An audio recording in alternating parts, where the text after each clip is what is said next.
Hello, everyone, and welcome to Adobe Live. I'm your host, Kieran Lewis, a freelance graphic designer based in London. And today's stream, we have Bristol-based designer and artist, Diana Herrara. Diana, how are you doing today? All good, Karen. Nice to Yeah, see you today. awesome. I hope you're excited for our 2-day stream. I know I am. I can see as well everyone in the chat coming in thick and fast.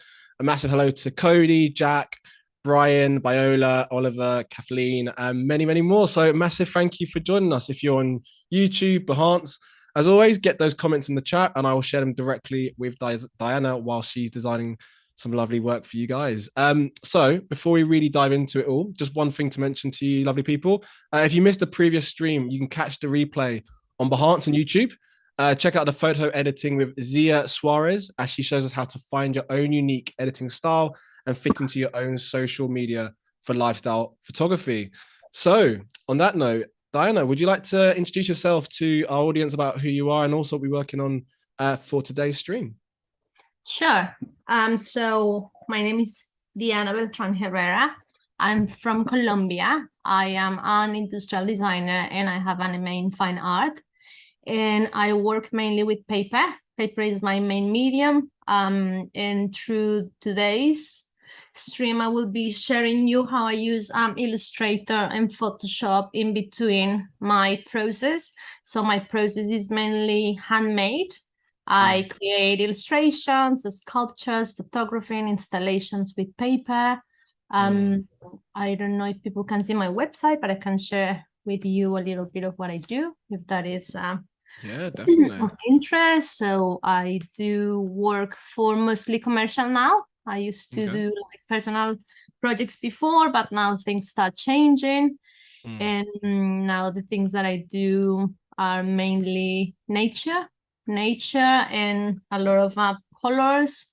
So yeah, what I use paper for is to create these different designs. I'm interested in how with my Beautiful work work. I can convey a message about the environment and nature and how I can transform the medium in these really interesting and tricky things. I remember when I was, excuse me, checking out your work before. I mean, I was in awe with your designs, and I mean, it's so clean and the colors as well, right? I mean, it's. I can see people in the chat already loving your work from the comments. Yeah, I mean, it's beautiful work. And you mentioned that idea. You mentioned you work a lot of paper and print, and I know today we'll touch on a bit of obviously the digital elements, but also how you kind of work between the two. So yeah, I mean, it's absolutely amazing work. And when we've got Oliver who said, Diana, amazing work. And Cody's also loving your paperwork too. So it's all positive vibes from the lovely people in the chat. So Diana, what are we working on today for today's stream? Yeah, so since I joined this lovely agency Closer and Closer last year, I've been kind of drifting into more illustration work, which has been really great for me as as a way to grow. So I also feel very passionate about postage stamp, and I was thinking today about how much I like this kind of objects and communication pieces that are printed on paper that are quite objectual. So I was thinking today about the banknotes and the postage stamps and how paper, how in these small formats you can get to see like these really beautiful artworks and these beautiful illustrations. Because I am started to drift towards illustration in my work. I feel very shy about it because it's not like my main. I used to do more sculptural work before. So I feel like because the postage stamps are kind of square and small, they kind of give me some limitations that I feel if I want to explore them, it's not like a huge amount of work that I have to create. So I have some boundaries. And I also love how, connected art to the everyday life in the UK because we use them so much in the post. So today I wanted to start working on a little campaign that I have this idea the other day about nature and maybe just convey little messages through these little images. So I was thinking very positive messages to protect the environment and look after our beautiful planet and just start developing these as illustrations. And then tomorrow we will turn them into paper and then transform them. So Nice. that's I mean, the you made a very good point about the obviously the space that you have to work with in it because it's so limited, right? You're in that way where do you find just out of curiosity that that limitation is a good thing because you're kind of having to make the most with the space that you have, in opposed to say you had a bigger canvas? How do you find that kind of the dynamic of having to work within a much smaller space? Do you prefer it, or would you much rather work on a bigger canvas, say, depending on the design? Because I always, I'm always been a person to work in a small, in a small size. I don't see myself working like also because my work is so time consuming that by the time that I get to finish like a massive 1 meter by 1 meter, I'm tired. So I think if I play it safe Yeah. as, a small size, it means that I can pull a lot of detail and then change the artwork really quickly. So what happens with my work is the illustration is not the final outcome, is the paper sculpture that hides behind the photography. So the process is very long and extensive. So when I'm working in a big piece, I feel I'm lose interest halfway, and also they're very time consuming. So if I cut them down and start piecing them up in small pieces, it means that I can move quicker, like make one of these pieces in a day or two. And like time is money these days. So It is, no, and I mean, I feel like for most creatives, all people just in general, and I know for myself, my attention span can be quite short sometimes. So kind of working on things where you can move on to next. And I mean, what we're seeing now on the screen is a beautiful collection of stamps. And were you saying we're going to go into each single one and sort of create how that background of how you designed it from a so starting point? the idea is that this is like kind of the sketch version of it. So I'm going to focus on the one with fish. So I'm going to create a similar one with a different fish now. And I'm going to start showing the process, because the process of designing things in Illustrator, it's to serve the purpose that they are going to be cut and made physical.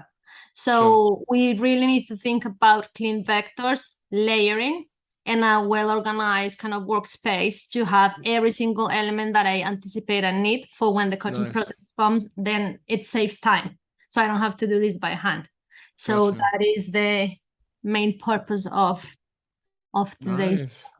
Yeah. And I know as well for anyone in the chat, before we came on stream, I mean, even when myself and Diana spoke before, we were checking out Diana's studio, which some of you can maybe see on the screen from the back. But I know how organized, Diana, and like precise you are with your screen. So when you're just saying about how precise of your work, I can see the correlation between that and also your kind of work setup and space. Because you're in your studio based in Bristol, is that right? Yeah, I am based in Bristol. And really happy to be here. Right. And for you, for a lot of people in the chat, you're thinking, where's Bristol for you? Fact, you are US people. That's sort of southern western of England, southwest England. So yeah. So I feel that today's perhaps an all English stream actually in terms of where we're based, because usually we have it in the US. But and on that topic, and let us know where in the chat you're actually streaming from. If you're in the UK or from the US, we would love to hear. And of course, those questions whilst Diana is obviously designing, get them in the chat and I will share them directly with Diana as she creates some lovely posters for you people. So should we get started? Yeah, let's go for it. Let's go for it.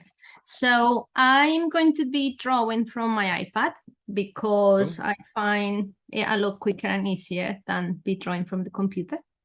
Nice. And I kind of so like the whole thing started because I was searching about I've been doing some postage stamps before, and kind of was looking as how they are quite modern and current, but we had that idea that they are quite vintage and old.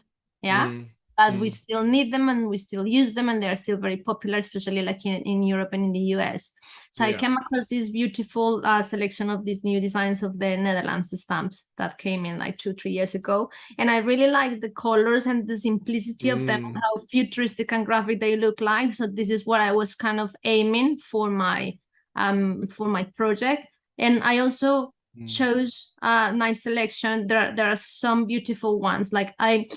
The other reason why I like stamps is because when I used to do sculpture, I cannot refer to a picture, like an image of a photograph. It's very difficult because there's so much information, and it's difficult to kind of reduce it and summarize it. So when I look into illustration is already kind of a reduced form of something. So it's already giving me like some boundaries within the element that I want to work. So stamps, banknotes, vintage illustration books are my go-to place when I need inspiration and resources for my work. So that's why I choose these ones. And I, you know, some of them are also very graphical already. So when I look at this image, for example, I am already thinking, how can I convert this into paper? So I need to see the layering of something before, and it doesn't work when you look like, for example, if I've chosen this one is very complicated and it has a lot of elements. So to try to dissect that and simplify that into like a paper layer cut, it's very difficult. So then the ones that draw my attention are the ones that are already a little bit more resolved. And I mean, there are beautiful. I mean, just to add to that, I mean, there is. I feel like for anyone to chat as well, hopefully you agree. But that's a strong collection of fishes that you have there, Diana. And where you mentioned obviously for research, and when you kind of find visuals, where do you kind of go for? Because obviously the world's a big place. We have online or go to libraries, or where do you tend to kind of find your research and visual examples from? Yeah, sure. So I show you in my computer. I always go to Pinterest, I have to say that. Okay. And I like it about Pinterest because I mean I have a look all my boards. Let's see if I can find them. Nice and neat and collected. I love it. Yeah, I love almost, you know, like if you look on Google, it's just crazy. Behance I like, but it gets lost. So I like to be able to pin the things that I like. And sometimes it's really convenient because like they have a lot of links to Flickr accounts. And on Flickr accounts, usually people do a big archives about vintage illustration. So when I start finding images like this, and then I go to Flickr, I also find, for example, like the name of the person that did this illustration, and then I start finding all the online archives that are related with that old illustration from, like, imagine this is 1828. That's quite nice to sorry, just to add, sorry, no, go for it. Yeah, no, so I just love the interpretation that people in those years have of nature, because if you look at these days, you know, we have more access of like photography and things, so we are more able to do things more accurately. But they have really good you know, if you think like these things weren't photographed, they was just kind of capturing your brain and then trying to redraw something. I find that interesting. So Pinterest is like my go place. For the postage stamps, there are sites that keep like catalogs of them. Okay. But because I researched them a lot, then I have a few, like the Israel are my favorite, Australia, really good. Argentina have some really good ones. So I'm always looking to those, you know, information about color and shape and background, and I find them so beautiful already. Sometimes when I'm working in paper, I feel like, you know, I see something that I really like and I feel I want to do that in paper. Just your brain can operates in that way. Yeah. That's nice. That's nice to see. And I know I mean, it'd be curious to know for those in the chat, you know, because again, everyone's got the different ways of how they find. Obviously, you mentioned Pinterest is that's your kind of baby in terms of where you kind of go to. You know, you've got, for example, Behance as well, where you have different platforms. But also, you know, there's a lot of different things online. You know, you can, and it'd be great to know in the chat, you know, where do you guys kind of go for your inspiration? Do you even watch Adobe Live? Hopefully that could be one of them. You know, let us know in the chat, where do you get your inspiration from? And I'll share that with Diana. I'm sure she'd love to hear it while she's designing. Yeah, like the other thing I've been doing recently, Behance is great for me. I love having a look in there, and I also like having a look at books. So I've been going to the library and just nice. I guess that, you know, in the more places that you look, the better of the amount of information that you can get with your work. So also it helps to create kind of your sense of what is that you like and what is that you're aiming. Because like I mean, I don't consider myself as an illustrator. I use Illustrator and I do illustration as a tool for my process. But since I am starting to do this more fully, it's like, what are the, you know, how do I want my work to look like? And trying to aim for that style, that particular style that I want to be with my work. And it's really interesting after doing some, you know, types of work recently that it doesn't come straight in. But you know, if you work it like a month or 2 or 3 months on the same thing every single day, you start feeling like you're getting better at understanding the colors, the proportions, you know, the place. So it's like, for me, it's more like a challenge of trying to see how far I can get with my work. And I think that's just to kind of add on what you said. I mean, that's a brilliant point, because it's all like trial and error, isn't it? It's you know, especially if you're just starting out, you know, we've got quite a range of audience that views us, whether it's students, grads, or if you're just curious about design. And the best thing is, always practice and try. I feel like we're kind of perhaps living in an age where it looks too shiny and perfect on social media, but actually things take time to create. It's a process, right? So what Diana was kind of saying to to the audience as well is definitely keep practicing and to create. And I'm loving what you're doing right now, Diana, where you're kind of overlapping. You're not doing it too neat, but just kind of getting that outline just for the visuals so you can see where things are placed. That's cool. Yeah, so the idea, the idea is not to copy something exactly as you see it, so it just serves as a reference. But obviously, when I start doing these elements, I start kind of dissecting them into what are the main pieces. So I have the main body, and then I have the tail and the fins, and I'm already starting to select the pieces that I will use when I start to do my layering in paper. So. Nice. At the beginning, it's just trying to recognize what are the elements that I need. Mm. Then once I have them defined, then I start giving them detail. Okay. And then, I mean, we do this for a bit, and then maybe halfway, then I just jump into one and start putting all the elements together. So it's a lot easier, and it doesn't we don't kill all the time in here. No, not at all. And I can see obviously obviously you're working via an iPad now. I mean, what's your obviously you're very much hands-on working with print, but when it comes to sort of digital element, is an iPad what you tend to use maybe or more like a desktop, laptop? What's your kind of setup? Would you say on a Yeah, day-to-day so basis? I mean, I used to draw with a Wacom directly into the computer on Mm. on my computer, and I felt that it really loose. It just takes too long to try to get the organic shapes and all that. Mm. And so when I got the iPad, I felt really, it's just really natural because, just anything that you want, you just can draw it on top of it. And Yeah. also after that, then I import all my files into Illustrator in the computer. And once I am in the computer, then I start putting them. So I do a mix of both. My set, I like a big screen, so I have an iMac. I Nice. can't Okay. work on a laptop anymore because I feel, especially when I'm doing photography, I'm using the screen of my Mm. computer as my kind of visual screen of what I'm shooting live. So Yeah. bigger that it is, the better for me. So I try to have like that functionality Mm. because of the photography. No, I Um, get that. It's interesting. I find as well, it's usually if I'm traveling, say abroad, for example, on you're on a plane, and you got things to do. I try and work on a laptop, but again, my perhaps my fingers on such a small trackpad. You almost need, well, for myself, a much bigger screen to kind of really, immerse yourself within the design. And I feel like the laptop is more for perhaps watching and maybe getting some research, but the actual design is very much desktop, like you said, Wacom tablet, and get creating. It'd be great to know in the chat. What's your kind of setups? Do you are you happy with laptops? Do you like to kind of sit in different places?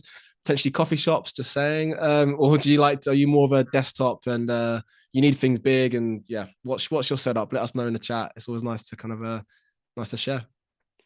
yeah, like I want to get me a laptop soon because I feel it adds to what I'm doing, but I feel like Mm, the main part is just being this. I mean, I have the studio, so it's like, it's my place to go. Obviously the computer is one of the elements that I use for my work, so it's like half outside of the computer, the other half mm, is in the computer. So I don't feel like a laptop really does.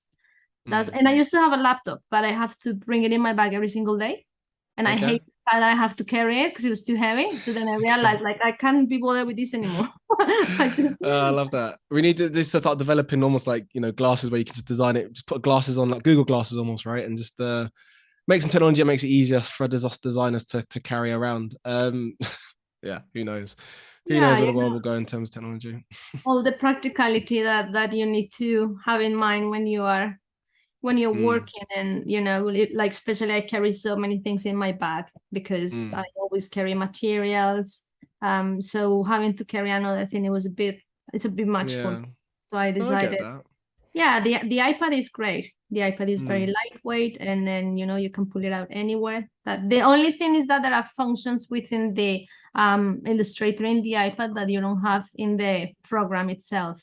yeah, So that's what I feel like. I do kind of the drawing in here, and then I jump in the computer, and then I start refining and fixing, and because there are things in nice. here that get missed, but there are others that Mm. are really quick. So in terms on just getting the job done quicker, I quite like it in here too. Yeah, I get that. And I mean, you made a really good point of actually working on iPads, and that's the beauty with especially with a lot of, with Adobe Live and the work that we do. There's always tutorials that you can learn and things that just make it easier for you guys to kind of work, whether it's remotely, whether it's in office. So definitely, even when myself and Diana are not doing our stream, there's many streams you can keep on watching, and each one's kind of designed to sharpen your skills, but also just have fun with it as well. I mean, we can see right now we're designing but right now, it's there to have fun, it's there to create, and obviously to share as well, right? It's not just good to just keep it locked away in the hard drive and never see the light of day. It's always nice to it's nice to share. And I can see on that topic of sharing, everyone's kind of putting where they're based right now in terms of location. We've got UK Midland, Chicago, where else? Philadelphia. Everyone's here for you, Dinah. They're all around the world. They've come to Oh, watch that's your stream. great. So thank you for joining us today. Well, it's great Yeah, that we can connect these days through platforms like this, exactly. in real time. So Yeah, thank you everyone for coming, and I hope that that you enjoy what I'm going to be making. yeah. And what's I'm quite curious. Obviously, we mentioned we're both in the UK, but I've never actually been to Bristol before. What's Bristol saying for like the creative scene? Art scenes. I feel like it's quite strong though, from what I've heard. But Yeah, I obviously think you're on the ground. You let us know. yeah. So this street art is really strong. So we have this festival every year called Upfest in June or in Mm, July, and it's like they just paint basically. And they don't paint the whole city, but I live in this neighborhood that is very creative. okay. So it's really nice because everything is happening in these neighborhoods, kind of artsy related. There is a lot of, the music scene is very strong. Nice. A lot of, festivals, and we also have the balloon fiesta in August, which is really beautiful because these balloons just take off from a lovely place called Ashton Court. And then Okay. in general, it's a small city. It's very Mm, clean. It's surrounded by forests, and then you get to see like the suspension bridge, which is like a stunning nice. engineering piece from very, very long time ago. And yeah, I think Nice. it's very close to London, it's very close Mm. to Wales, it's just in the middle of everything. So it's Well, there such we a go. Yeah, such a for you guys on the chat, if you've never heard of Bristol, I feel like Diana's done a perfect job of selling it in terms of location. So if you can get a chance to visit, definitely go over there and pop in and pop in and see Diana as well in the studio, perhaps. Yeah, Say hi. it's very easy. It's a very easygoing city. I Mm. don't have to catch the bus anytime, especially Okay, during COVID, when nice. transportation was very important and you can cycle anywhere and everywhere. Everything is Mm. just like a little. People call it like a little town. Nice. It's like a city town, and then you Yeah, have everything that you need. Also the airport is really cool because we have an airport, which means that we can just get anywhere from here, which I there we love. go. All these So. beautiful selling points for Bristol. We need to check that out. And I mean, we're about sort of so say half an hour into the stream. So if you have just joined in now, a massive welcome. And you're thinking, what on earth are we working on? So we have the wonderful artist and designer Diana Herrera, and we are creating some postage stamp collections. And right now we are creating some lovely designs. In particular, we're focusing on the fins. Am I right in saying that, Diana? Yeah, The I'm fin working on the section. Yeah. fins now, There we which go. is like so when I'm been layering the pieces, and then at the end everything works like a paper cut. So if you Nice. see all of these, I will be cutting all of these silhouettes from the computer. So this is what I'm getting ready, and then I start laying them on top, Nice. and then I Yeah. start building my fish again. Mm. So what I'm doing digitally, I'm going to be making it by hand. Okay. And one of the things that I enjoy by looking at a lot of illustration work these days is the amount of textures that artists imply in their work, because it's Mm. like a very strong characteristic of modern illustration these days. And I'm always trying to see what is the best material or what is the best type of paint or effect that I could get for Mm. my handmade work to look with those characteristics. So what I will be Nice. doing with this fish is using a spray paint for this one.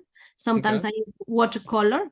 Watercolor is really nice in the paper because then you can get like, soft tones and Mm. things. Sometimes I use acrylic if I want like a really bold and strong color. But Yeah. spray paint seems to me like the most fun and enjoyable to do these days because I can get Nice. so many combinations of colors, Mm, mm.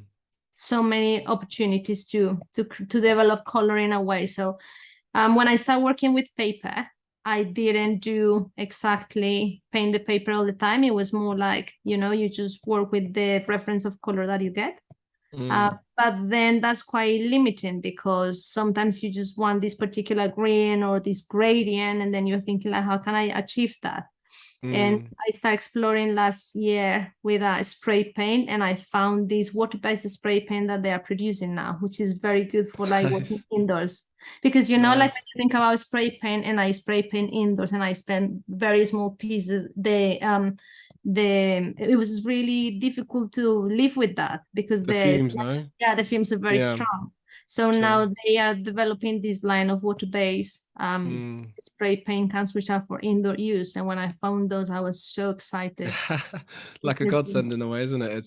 It's really cool to hear, like, the different mediums that you work with. And I know obviously a lot of, perhaps, with Adobe Live that we do, it's very much digital, but it's really cool to obviously, I know you mentioned you're very much working within print, but you obviously have the skills in digital too. And it's nice to sort of see how you're combining the two together. And we've got a lovely comment from Cody, who said that she loves how you've kind of got the digital work, which looks like cutout papers too, even though we're on a digital platform. So it's nice to kind of see how you kind of brought that in, and that yeah, element for in there. example, and this is it. I mean, sometimes I think, why do I complicate my life so much? Because We're it's like designers. it's a process Yeah. that never ends. It's always, but this is what I find interesting. I find interesting that you are always searching for more, and with that, like curiosity that you have within your work, you just get to places that you never imagined that you could ever get. And so every time you are opening, like, I have to tell you, I wasn't very good at Photoshop before we talk about doing this stream. But because I said that I was going to use Photoshop as one of the tools, I spent this week to do a few tutorials. And it was amazing, because Nice. I never had the time to do tutorials in Okay. Photoshop in my life. And what I discovered this week with Photoshop is like, Yeah. I don't need to overcomplicate my life anymore, because Photoshop, I can Photoshop it all if I know how Yeah. to do it. And I found a revealing, it was like, wow, the light that I was You looking saw the for. light. I love that. I saw the light this week. And what Okay. I'm going to show you yesterday when you come back to the stream is like where I learned that I could push my paperwork in a digital form to get the Ah. feeling Okay. of what I used to do in a photograph. So basically what I do with all these elements is like I cut them, and then I start layering them, and then I photograph them. But when you're taking a photograph, you need to be, the light and the position of the light, and also the layering. And some pieces, like for example, this piece is very small. So how do you lay this piece on top of this piece, and you create air between the two pieces? If we're talking that this piece is not going to be bigger than 20 centimeters, then it gives me very small room inside my artwork to find supports with hidden inside, so I can create the layering.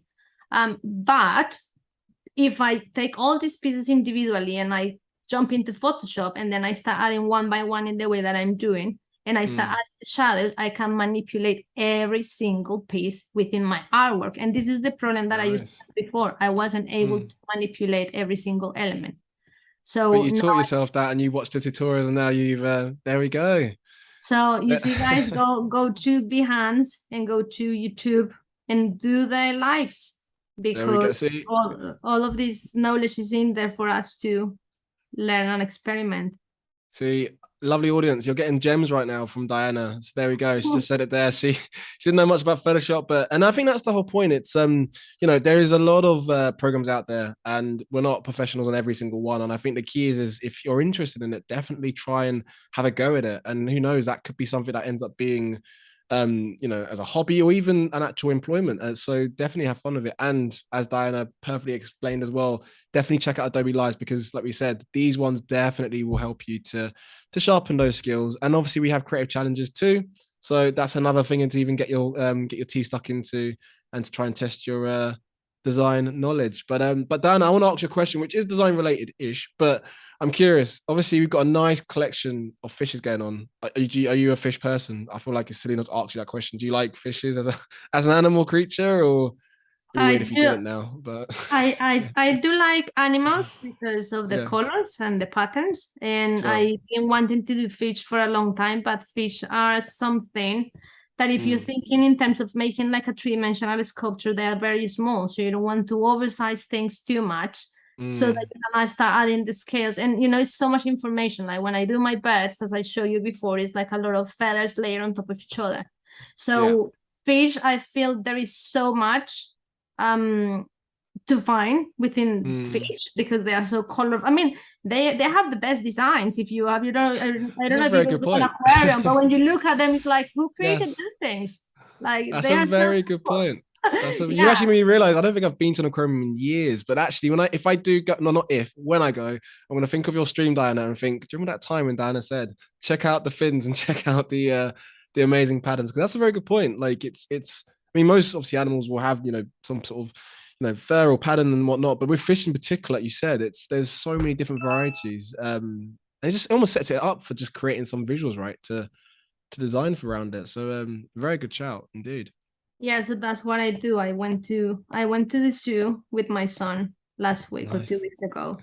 And I Nice. found, I felt like sometimes with the things that I create, it keeps the communication with him because he's learning and then he's teaching me. And most of the things that we create as artists, they have Mm, to do with our own experiences. So the things that we are into, the things that we're seeing, sometimes very it's really true. hard to say like what is that subject that I want to work on today and I have no Mm, idea. Sometimes you just have to look at the things that you like and stop fighting mm, so hard to create something too complicated. And like I'm very passionate about nature and I'm mm, trying to bring it in a modern way, trying to say like, nature is very cool and I'm going to do mm. it in And paper it because I is.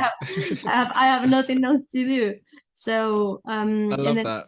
and then through that, I get to teach a message because maybe you go to the aquarium, which you shouldn't, but like if you go like to the open sea or you ever go like Mm, scuba diving or something, and then you see fish, you'll be like, you understand that what I mm, what I do with my work is I learn through making. And I think that's very important because as you're making something, you are finding, you are discovering, you are mm, analyzing, you are studying, then sometimes you have to read.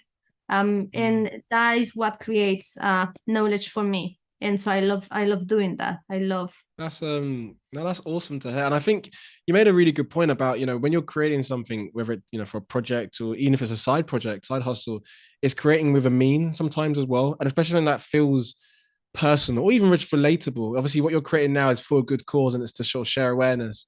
And I don't know, I personally think those projects are the ones that carry the most weight, right? Because you're in a way you're trying to create something as well which will influence people hope for the better as well. And I mean, good to know in the chat. What do you guys think on that topic? And are you even working on any projects that you feel like are community based or projects that you feel like are really close to home? Those are the ones potentially that have not even be client based. It could be client based, or it could just be ones you do for fun. But they're the ones that I feel like they keep you sane sometimes when you're perhaps in a full time employment or freelance or whatever, and you work on those sort of side projects that have a bit more bite to it, and has more meaningness to it. So let us know in the chat if you're working on any projects. We would, and if they're in fish related ones as well. I mean, that would be very particular if you got any fish related projects. But who knows?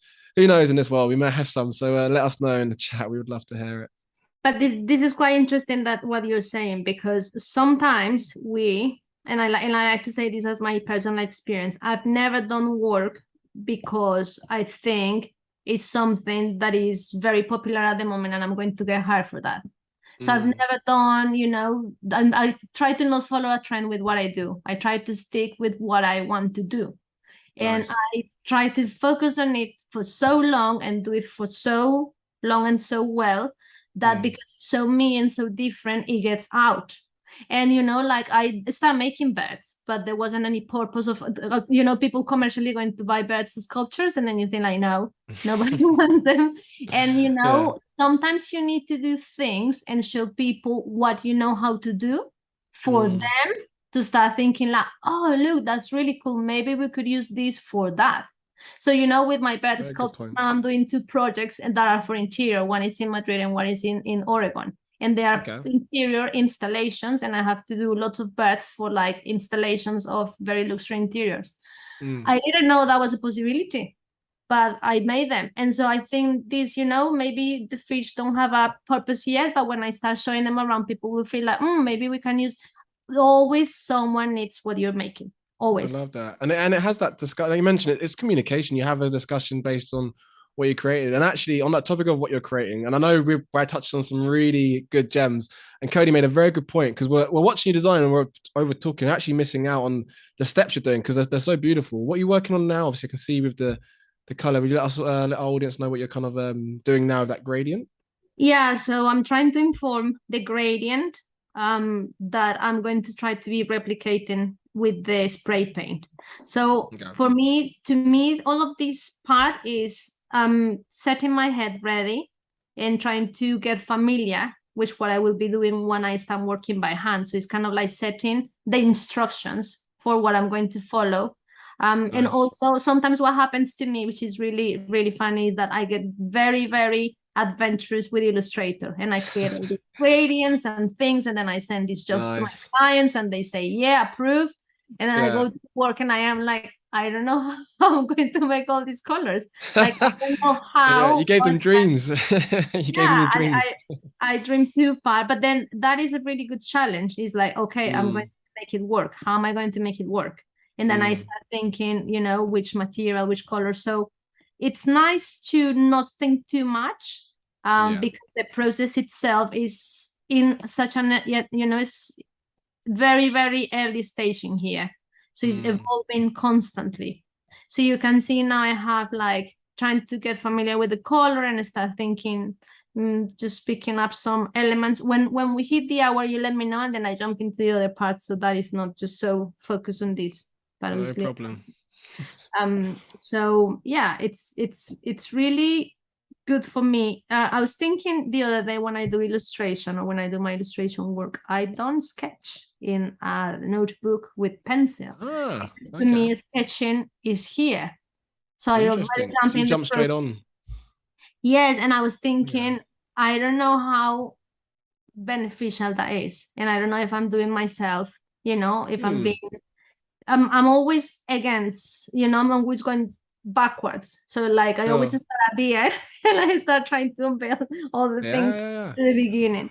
But sorry, no, I interrupt you. Sorry, no, go for it. No, I was just going to say it's the way that it works for me. It doesn't work for me to it doesn't work for me to sketch. Sometimes I do sketch something, but then I feel still too far from what I need. And it's better if I have it already in the computer, because then I can, I get the elements and everything that I'm going to go to cut. So it makes the process quicker for me. No, I get that. And to be honest, I think you just said that it works for you. That's the key, right? I feel like, we've got a wide range of people who are tuning in today, whether it's students, grads, been in industry for years, or just people just curious about design as a whole. And everyone's going to have very much their own take on how a process should be, how a design process should be. And like you said, if it doesn't work for you in terms of pen and paper and drawing, that's totally cool, because you know what kind of works for you. I mean, from a personal thing, I mean, I have to live with pen and paper first, because my brain is a little bit perhaps very old school when it comes to having to just draw, and I even highlight as well, and then sometimes I scan them in. But again, that's what works for me. It depends on you. And it'd be great to know in the chat, what are you guys, what's your process? Are you more of a pen to paper first and then you scan it in, or are you just like, cool, I know what I'm doing, I'm going straight onto InDesign, Photoshop, Illustrator, and designing? Let us know in the chat. Sharing is good, so we'd love to hear about it. I've been trying to because I'm scared about drawing, and I guess I was googling the other day like why drawing scares me, and I guess it's because like these questions that you go to Google. Why? I mean, I went there. Did it come up as a thing? Was that a question? Yeah. But I went there because every time I write on my stories, I always write everything wrong, because obviously English is not my first language. So I am like, I just have to correct my sentences. And I was checking, and then it says it gives you anxiety because you are afraid of the imperfection that you deliver when you do a sketch. And I guess this is my fear, because you see like my studio, my work, my lines, everything is so perfect. And so when I have to sketch in paper, I feel like, it just really, I don't know, I get that. Yeah. frightens me. So I've been doing now some, and I also feel it, and I think this is probably quite common. Is like, why should I draw? Why do I draw? You know, when I don't draw often, how do I get started drawing? What is the subject that I want to choose? So that's what I choose, kind of like things. Okay. The other day, I hear one of my friends, and he said that the way that he got drawing is he started to redraw things that he liked. So he would go on top of something that he liked, and then he would just draw that over and over again to understand it. And then when he had a sense of understanding and he was experiencing the drawing, he could move on to create his own things. So I felt that is a really cool tip, because if you don't know what to draw, at least you know what you like and you can draw the things that you like. That's a good point. I think, I mean, I've read a few blogs before where it's quite common where you may have designers or, illustrators, artists, graphic designers for across the whole spectrum, where it tends to come from childhood sometimes as well. And what I mean by that is that I've definitely read a few blogs where you have graphic designers, for example, where they've always been interested, say, for example, with cartoons. And that's always stemmed from drawing. And I know from a personal, I was obsessed, and I won't geek out too much, but I was obsessed with The Simpsons. So I'd always draw cartoons on school books, whatever. And I think there's elements of drawing for fun, not drawing for, say, a project or drawing for a client. And there's elements that perhaps still stay with you. And I think that's, some people embrace it and become even illustrators through that, or they just embrace it for fun. Who knows? But I think the key is, is kind of, it's always nice kind of tap into the different mediums out there, because jumping on screen is awesome, but also you never know, drawing pen to paper first might help you too. So always good to try different things. But on that topic of different things, what are we working on? I can see you've it feels like a Jackson Pollock painting, but what's going on now with the visuals? They're looking good. They're looking very cool. What are we looking at? What am I doing? I am so I am doing this part, and I'm trying to select the elements that I need, and I'm trying to, like exclude them so I can start bringing them here and coloring them, because I need every single piece on its own. Nice. And then I will do the lines and I will do the dots, and I think that's it. And then goodbye fish, and then we go to the next stage.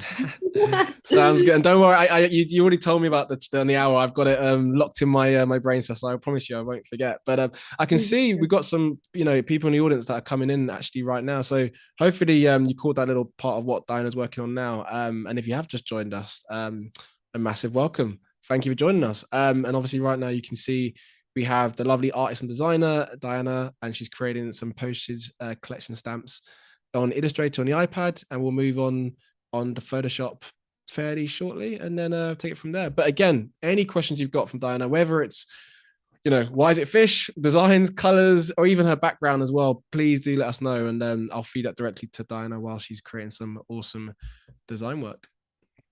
Yeah, let's get chatting if you want to ask anything.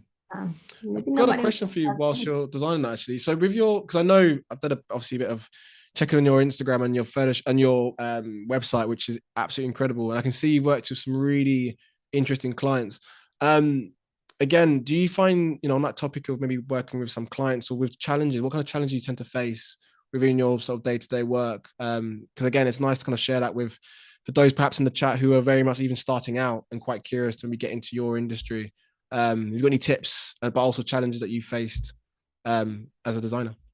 Yeah, every job is a challenge, I have to say, because it involves, I don't know, clients get very creative, and when they come to me particularly, they come with this idea that it hasn't been made yet, but let's see if she can do it. So they always think that, oh, maybe we should try this now. Maybe we should ask her if this is possible. And so I always say yes, because obviously, I like to work and I want a client and I want a good client. And then it's very, very challenging. Like last week, I was doing a pop-up invitation. And it was very, very, very challenging because I have never done one before. And, when you think about paper, any client that comes around has a different perception of paper, and some people Mm. specialize in installation, and some people specialize, for example, just in editorial pieces. But I kind of like to try everything and anything. So if I get a new job, I will never say no because it's not within my area. I always feel, yeah, let's take this challenge and see how further I can make it.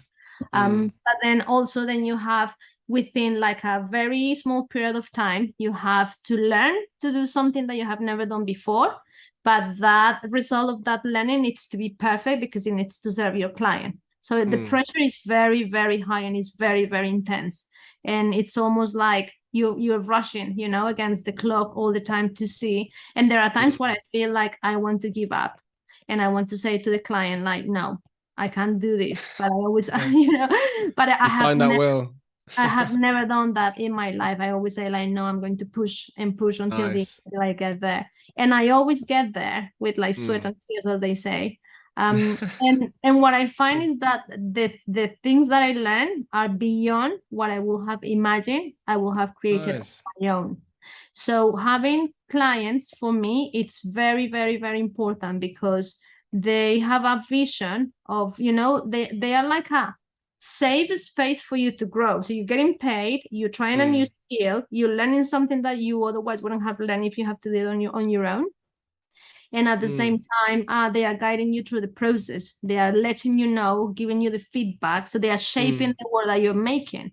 And I find that experience is like the most rewarding for me. So I love the pain, the pain. That's interesting. No, it's so refreshing to hear.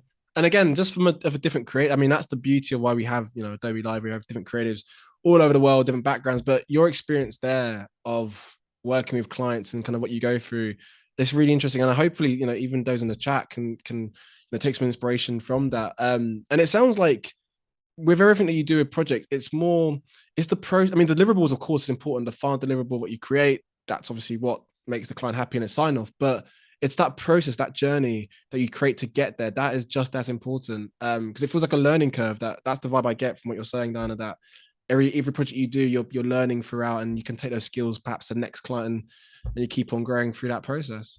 Yeah, and many job. I mean, every job is interesting. Every job has helped me to grow to the next job. Yeah. And it's funny, it's like because I have done this and I've shown people I've done that, in like a couple of months, I get hired for that now. And so it's like, you know, I rarely get a job where I have to do something that I did before. I don't have very much of those jobs because, you know, some people, the job is just to do kind of illustration and within the same rules. And it's just, you know, they get to actually focus on the graphic art and the artwork. But to me, it's very interesting. It's like my focus is not just on the artwork, but it's on the functionality and how I make it and the skill that I apply into making something. So I had to learn photography. I had to learn illustration. You know, I'm not graphic designer or illustrator or anything. I just had to learn to do this because I feel the more skills that you have within your, you know, your tools, the better service you can offer a client. And then you don't want, I mean, in my opinion, and this is what I do, I never want a client to go with somebody else.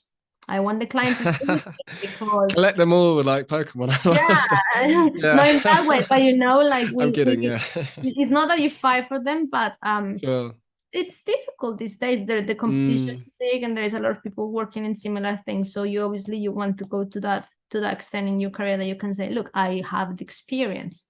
Many people don't have this experience, so then this is why I want you to stay in here.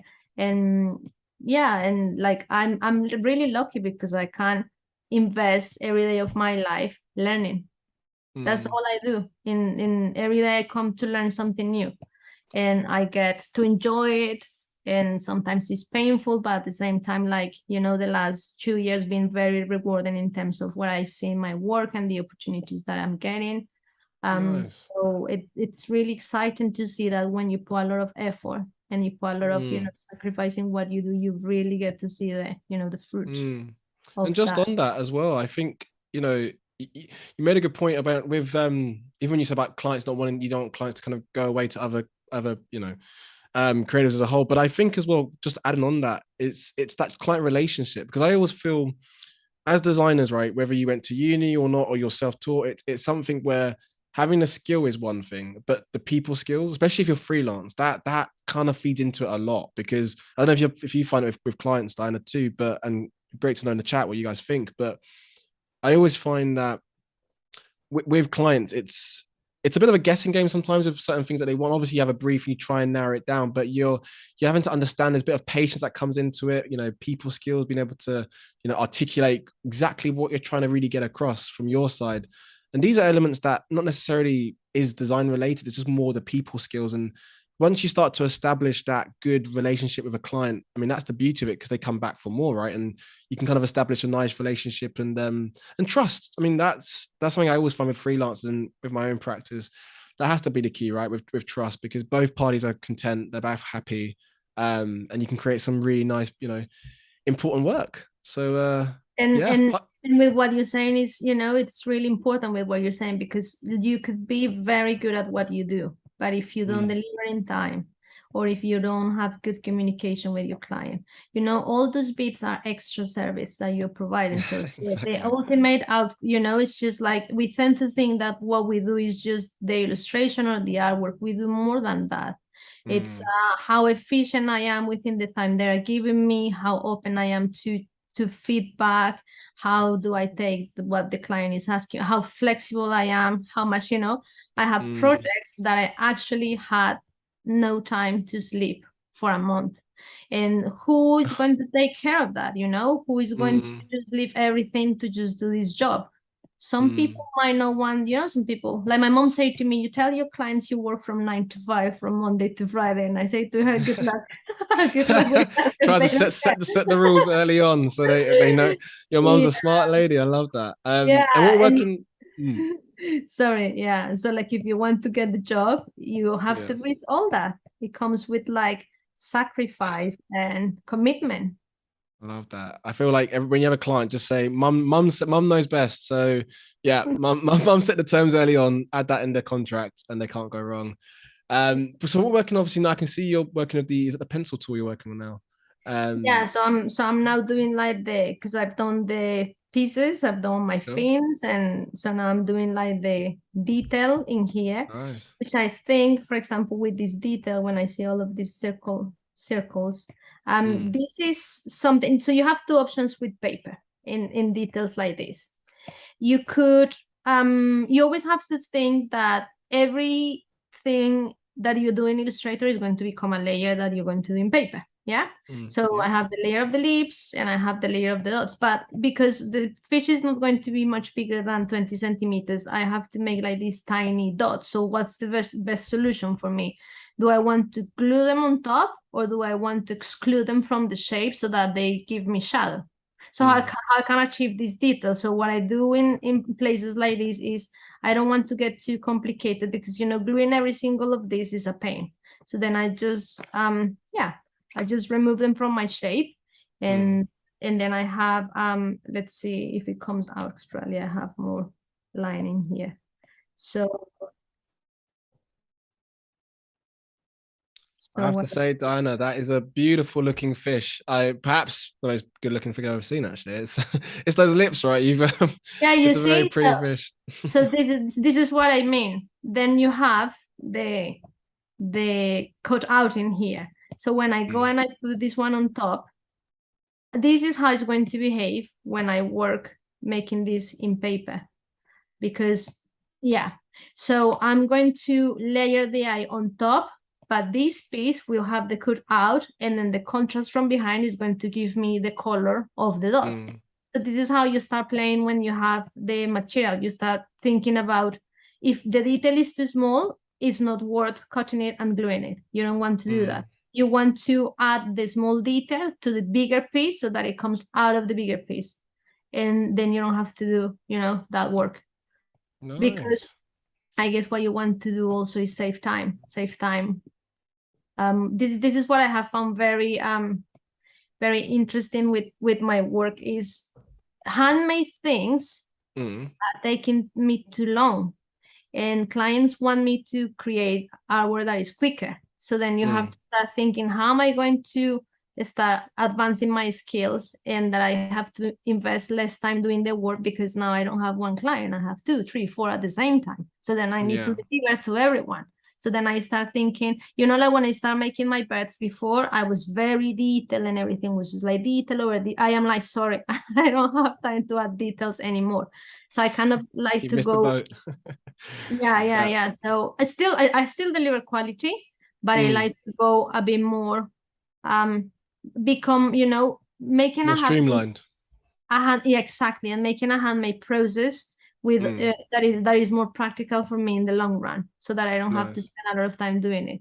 So for example, I've done this piece, so I don't need this piece, so I'm trying to start cutting all of these pieces, and I guess I invest in the most time in this piece because to me the fish is like the main subject of my illustration. So it's the one that I want to have the most color and the most detail. And then when I go and work on my background, I'll just be like doing just very simple silhouettes in the back, and I just want to focus on the fish. So that's what I'm trying to anticipate and preparing here. So I do exactly the same. I go around. So for example, if I wanted to do the dots in one color and the light in another color, what I do here is that I create a background piece. And I don't care about this piece to be very beautiful. I don't need this piece to be, because this is going to be in the background, yeah? So then I color my piece in yellow because this is the color that I want. And so I have my piece in there, and then I come here and I say that I want to exclude all of these elements again. Yeah. And then I come down. So I only have the orange where I want to have the orange.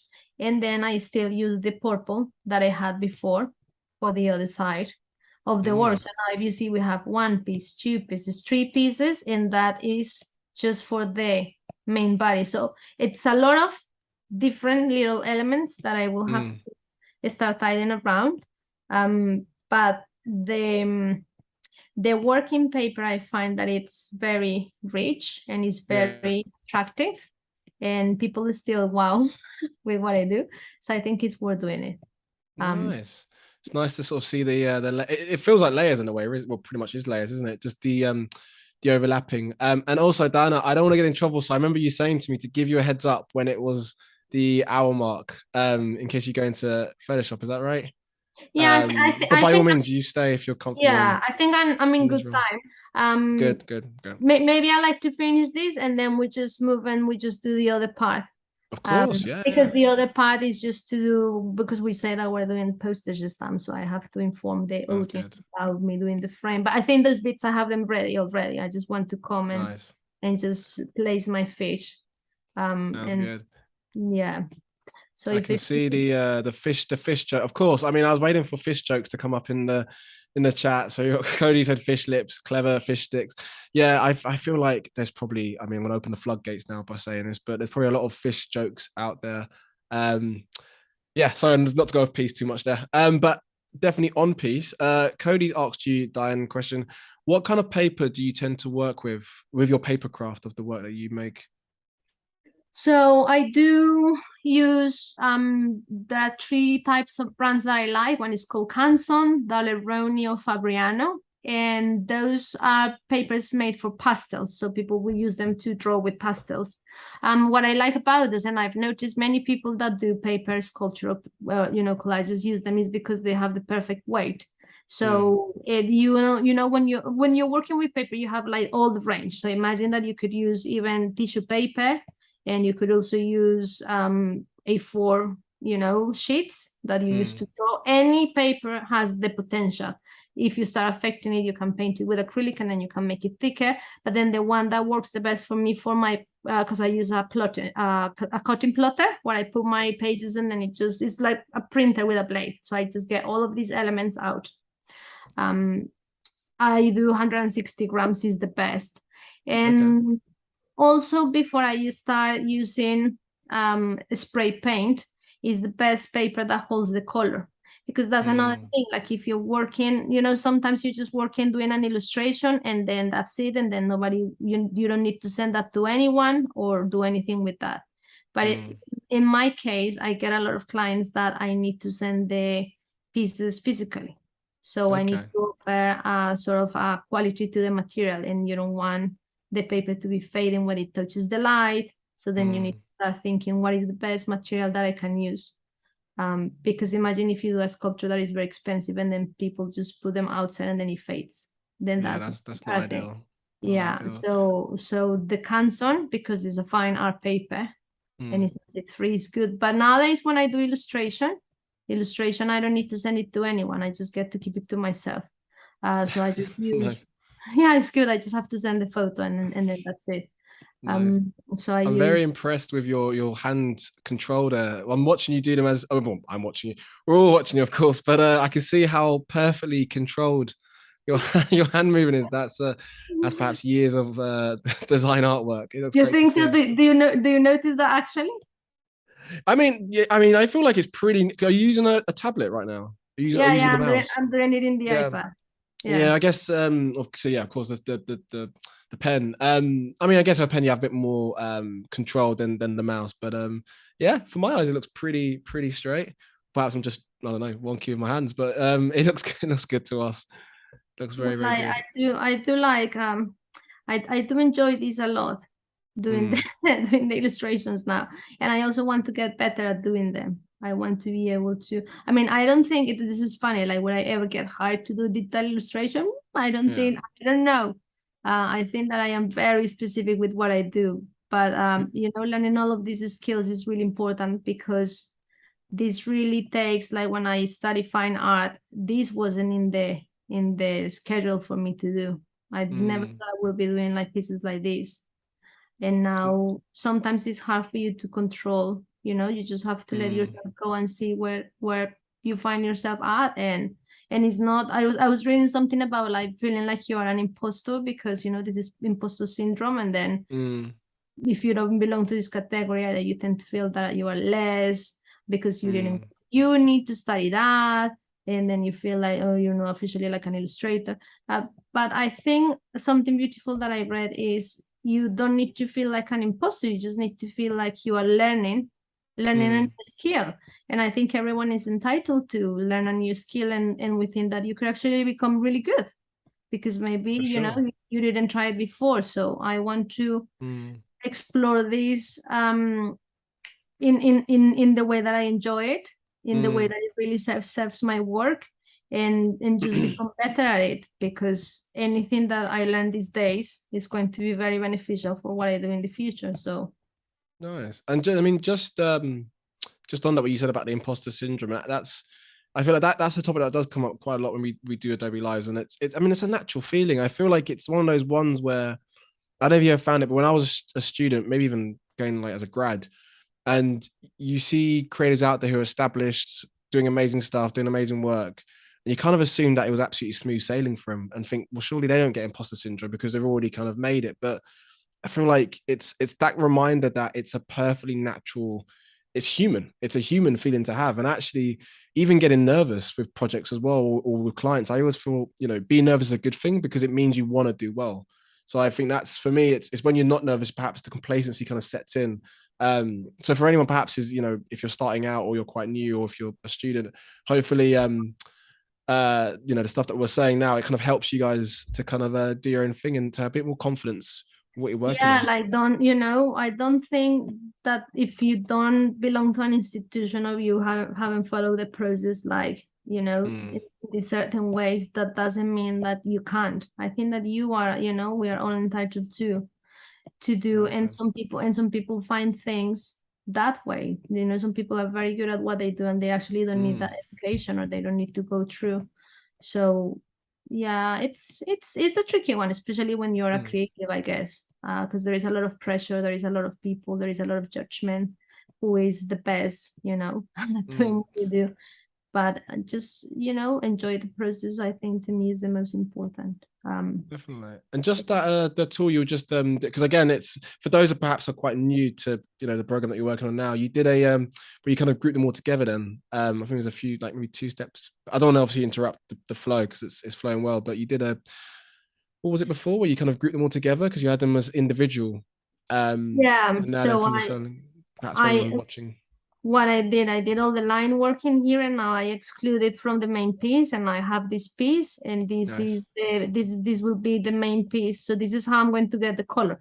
Because when you're working, I guess when you're doing an illustration, you don't have to worry about. I mean, you do have to worry about where you put your colors and how you layer your pieces. But I think that when you're working with paper, everything needs to be very organized and very efficient. I think that that's the best word for it. So how I don't want to have to lay too many pieces. I don't want to have to add too much work. So if I resume it, so this is what I was doing in here. Instead of me having to glue every single one of them, I just create a piece that is sufficient, that has them all. And then now I replace it. So that's it. And now what I work with is just the difference of color behind to just create the difference of color that I was doing in this. So I think I'm almost ready. I have to do this thing, and then we just move into putting this together. But very cool. And we're about just that, you know, we're just over an hour now into the stream. And if you have just tuned in, I should say, again, massive welcome if you're tuning perhaps on the YouTube or Behance. You're in a good place to be inspired. So welcome.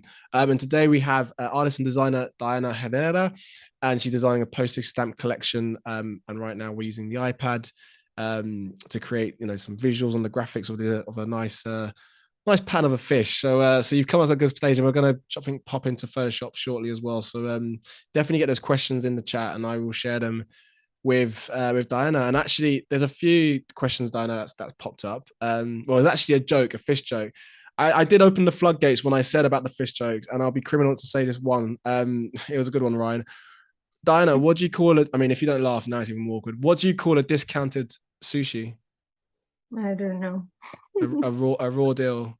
I mean, those jokes work on me because I'm very easy to make laugh. Good on Ryan. But also, on a serious note, question from Ryan.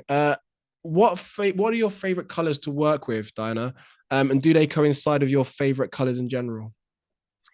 Yeah, that's interesting. I don't tend to work with dark colors. I don't tend to use any blacks or browns. I think I like very bright colors. So cool. Whenever I'm looking for piece to work on, I'm always looking for, it seems like purples. I also play with my Instagram, and I go with like scales of color. So I have sometimes like I have weeks of using just purples and pinks, and then sometimes I have weeks of using blues. So I think I use pretty much all the colors, but I will say that I avoid anything that is black. I don't use black much in my work.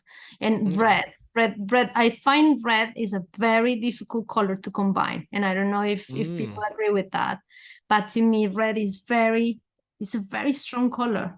And so if I have to choose red, I maybe just put it a little bit towards kind of, you know, fuchsia or purple, but I wouldn't go with red directly. I find red is a color I cannot stand. So I had like a thing that I did for the studio, and it was red, and I had to spray paint that. I hate red. I can sense the energy of how much you dislike this. I mean, everyone's got a color. I mean, does that work with, say, tints of colors? Like, do you have like, say, different shades of red, or is it just red? The Costa spectrum is just not your thing. So if I have like, I guess this is the basic, which is the cadmium red. And if I have to spray that, I will use pink to add like a little shade, like to just balance it a bit. So I wouldn't just like a plain red. I will either use like a pink or like an orange. I always try to, you know, bring it down somewhere. So yeah, pink is definitely not my favorite color. Diana, guess what my favorite colors are, Diana? My two favorite colors, red and black. I'm just joking. I mean, that would be very particular. Each of their own though. I mean, everyone's, yeah. I mean, for me, that's an interesting point, because actually I do find as designers of freelancers, or even, you know, full-time, when you have an opportunity to work on a project where you can use stuff that you like, whether it's a particular typeface you like, particular color you like, we'll try and put it in there, right? I mean, I'm definitely a sucker for adding some greens and blues, especially in an editorial space that I work with. So covers, obviously, if it feels like it's on brand and there's a rationale behind it. But if I can slip in a blue or green or two, I will. Do you get given like a strict rules about which colors you can use when you're working? or up to That you? depends on the client. I think, I mean, usually, well, I work in publishing quite a lot. So there's not necessarily a brand guideline. It's more like a brief what you want to work on. And you have a bit of, they're quite open with the clients I work with to seeing different concepts. And to be fair, I want to say it's cheeky on my part, but what I always tend to do is I will very much do obviously what they require, of course. And if there's certain things that's a tick list in terms of what needs to be on it, I will. But I'll also add in almost like a what's the word I call it? Like not like a mystery one, but just ones that's a little bit off piece, but still very much, still in brand, but a bit off piece. Because I think when people or clients, I say in particular, see something that perhaps goes a little bit against the grain of what they imagined, it opens another door and perhaps in their mind of thinking, oh, actually, we didn't think of it in that way. And sometimes that opens the door to maybe even merging what they imagined with what I potentially would like it to be. So for me, that's kind of the balancing act. And that's comes, I think, with more time, with the more clients you have and, people skills as well. Because I want to just go in there all guns blazing and say, oh, there we go. That's a design that I like, but it's nothing to do with what you like. It's more trying to show options and potentially, hopefully, one of them works. But it'd be great to know, in the chat, like what's your process? Do you have like a system where you work with clients? Do you have any stories with clients you worked with? We love to hear. Obviously, Maps not say the name because don't want to get in trouble here. But it's just stories. It'd be great to kind of hear everyone's experiences on that. Please do let us know. Yeah, once I had to make a book cover, and the brief it has to be blue, like royal blue with red and yellow. And I hate it. The red, the R word. I know you hate that one. How did you Yeah, go about that one? How did that project pan out? well, I delivered the project, Mm. and then I live with that image forever in my portfolio. And at one day, I just, I started learning how to use Photoshop, and I was like, I'm going to change the colors because I don't feel this color represent me anymore. And I did a Okay. very good swatch to purples and greens, and I was really happy about that. So Mm. I guess this is the only time that I had to use colors that I didn't like at all. And I found Mm. it very frustrating because I show a lot of options to it was a book cover, and I showed Okay. different color swatches of things that I would like, and they say no, it needs to be red and blue, which I think it's just, Just the red. Yeah. yeah, I wouldn't feel drawn to buy a book that Yeah. has those colors in the cover. It's something more like, Yeah, so yeah. sometimes the client they know what they want. It's you can I've always heard that saying that my grandpa always said, you can lead a horse to water, but you can't force it to drink. So sometimes you find that it's I like to think as designers, we have the skills and of course we have the knowledge as well of what we're doing. And sometimes we touched on before, it's the trust element, especially if it's perhaps a new client. Sometimes it might be a bit reluctant to perhaps I want to say trust in the first go, but they don't know what to expect. So sometimes they kind of go in there thinking they know what they want exactly. This is how it looks. And I've always said, and when I give talks, I've always thought that challenging a client is so important. I don't know how you when you deal with that space, Diana, but like challenging it's something that needs to be tactful, but also quite important, right? Because you both want to get to the best deliverable. Do you have any experiences with potentially challenging clients that you've worked with or even working with now? Yes, I do. I do sometimes. I mean, I try to be practical, and I try to be give from the professional point of view of what I Mm. think something is more beneficial. But sometimes I build up if I really don't want to do something that they're asking because I think it's just I don't want to do it. And I guess that when you have the experience about what do you do, you can guide them through the process, and Mm. sometimes they want more of what you're doing, and you feel like maybe I don't want to do that extra work. So I always feel that I try to persuade them in a way, and some of the time I am quite successful at at getting my way around Nice. with what I want, so that at the end it feels that it's not just a job, but it's something that I also enjoy. And I think it's important Mm. that we feel that yeah, it's an enjoyable Mm. experience as well. And you feel Okay. proud, right, as well, of what you create. I think that's we, as designers, you might get those and again, it's always great to hear what you guys in the chat think, but you get those projects where hopefully it's not always like this, but you kind of, whether it pays really well or you kind of get it through the door, boom. But then sometimes you get those projects that they mean a lot. And also as designers, we want to create something that, that has a meaning to it as well. So, and you can be proud of it as well. I always find that when you create something I do it with the intent of wanting to have it in portfolio or website, or if we're allowed to share on social media, and to share because you're proud of what you've done. You spent time working on it, so it shouldn't just feel like a microwavable meal. Basically, it should feel like a nice cooked meal. Don't want to talk about Yeah. dinner now on that topic, but yeah, there we Yeah, go. that it doesn't feel that it's just, another job that you did, and that's a job. Because when you're Mm, creative and when you put in your creativity and your art in it, you also hold it. It's kind of, I always say it's kind of like my baby. I did it, and I want to be able to mm, show it, and I want to be able to feel proud of it. And sometimes it's good that some clients are very, very amazing to the allowance that they give you when you're working with them. They truly mm, trust you. And I find that recently, especially with my work, like some people come and they say, "Oh, we just want your opinion because you're very professional." And sometimes I feel, "Oh, this is scary because these clients now are coming for like to get advice from me." But uh, then it's really nice to mm, be able to be in that stage where you can actually contribute to the decisions that they mm. yeah, they are making for the projects that you're working on. So That's a I think very nice point. We got a great question here from Ryan, who said, "Do you have a method to selecting color or experimenting with color? Since you work with paper, do you use a Pantone book?" It's a great question. I don't use it. No. So the thing with the color is that it changes a lot within the artwork. And you're going to see that when I show tomorrow when we do things in Photoshop. So you see like what I finish in here is like the first information of what I'm going to be doing, and maybe I'm going to see if I can source the same colors in the reference that I have. If I don't have that color, I try to aim for something very close to. Sometimes Mm, color change when I'm working. Sometimes I did all these really strict rules in Illustrator, and then when I go to work, I feel like it's not working and I need to change the whole thing. But then recently I found that when I jump into Photoshop, the outcome from digital illustration to paper illustration is so different mm, that sometimes even if you aim for the same colors and you did it exactly in the same way, it doesn't deliver what you want. And when you look at good that point. image for so many hours in the computer and you feel like there's something off here, do you have the feeling inside yourself Of when you feel that course, feeling? yeah, yeah, And then this is what I love Photoshop so much, because I can just pick every single element and then just go all the color scale and then just start playing with everything again and seeing nice. if maybe I did it all in pinks and purples and end up being all blues and greens at the end. And I can only Nice. do that because I can manipulate colors in Photoshop. So I'm not Mm, that bothered about the use of color anymore as a physical element.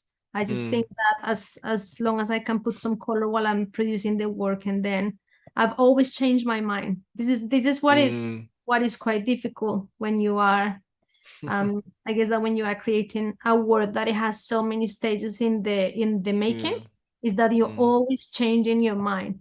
And mm, they've been clients that um I have to send them the sketch and that's it. And it has mm, to be perfectly accurate like the sketch. And mm. it's so difficult, because I already did it in the sketch. I don't want to have to do this again and again and again.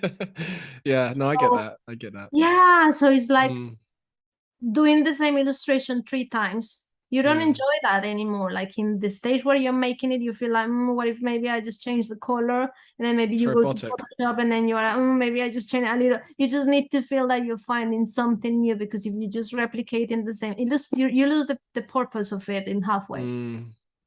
No, that's a good point, and that's a great question, Ryan. Definitely keep those questions coming. I mean, even from your side, if I don't know if you're a creative or if you're a designer, let us know if you tend to how you tend to experiment with colors. Because again, it's a very subjective thing, right? Working with colors, but I always find as well. I mean, within my line of work, it's very much print, editorial, magazines. With how you have colors, say on screen, to how you print it, obviously depends on the paper stock as well, and the print stock, but obviously how ink soaks into the print. But I always find that it is a case of trial and error and having to always test, because as much as it might look amazing on screen, you just never know if it looks slightly off, depending on how you're printing it, depending on who the printers are as well. So yeah, always keep trying and get some, always get proofs. Always get a proof you can from the printers. So important. So if you notice that, that's a really interesting point, because if you notice that when you're working on a digital piece and then you print that in paper, imagine how would you feel if after you lose a lot of the qualities of the color once you print it. Imagine if you have to photograph and digitalize that print. The color that you started with digitally is so far away from the color that you're receiving on the last digitalization of the piece. And this is what happens with my work. Like I choose the colors in here, then I go and print the colors, then I have to photograph the colors, and so it's just it's crazy. But I'm not upset about that, because I think it really shapes the piece with every single stage, and it will be just boring to see that I can do a perfect translation of an illustration without finding anything in the process. I think that would be really cool. I think what's beautiful is that in every stage you're discovering.